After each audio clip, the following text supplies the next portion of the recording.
ထိုင်းရောက်မြန်မာတွေအထူးတတိထားကြပါခင်ဗျာအခုရပိုင်းထိုင်းနိုင်ငံမှာမြန်မာတွေကိုပစ်မှတ်ထားပြီးစစ်ဆေးတာတွေဖမ်းဆီးတာတွေစက်တိုက်ဆိုသလိုဖြစ်လာနေပါပြီအထူးသဖြင့်အယုဒ္ဓယာဘက်မှာဆိုရင်နာမည်ကြီးနှုတ်ခမ်းမွေးဦးဆောင်တဲ့ထိုင်းမျိုးချစ်အဖွဲ့တွေကမြန်မာတွေအများစုနေခိုင်တဲ့စင်တီဝါရက်ကွက်ထဲကြီးဝင်ရောက်ပြီးစစ်ဆေးတာတွေလုပ်နေပါတယ်ဖြစ်စဉ်ကတော့အယုဒ္ဓယာမှာမြန်မာနဲ့ထိုင်းကားချင်းတိုက်မိရာကနေစကားများချရကဆော့တာပါ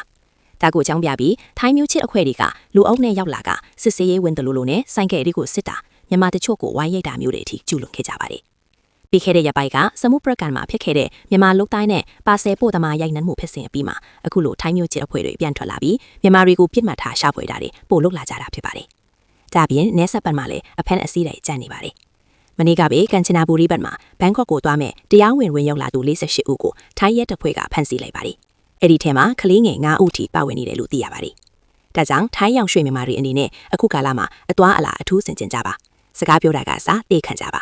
ကိုမအထောက်ထားမဖြစ်ဆောင်ရင်လူစုလူဝေးရှိတဲ့နေရာတွေကိုရှောင်ရှားကြဖို့တတိပေးခြင်းပါတယ်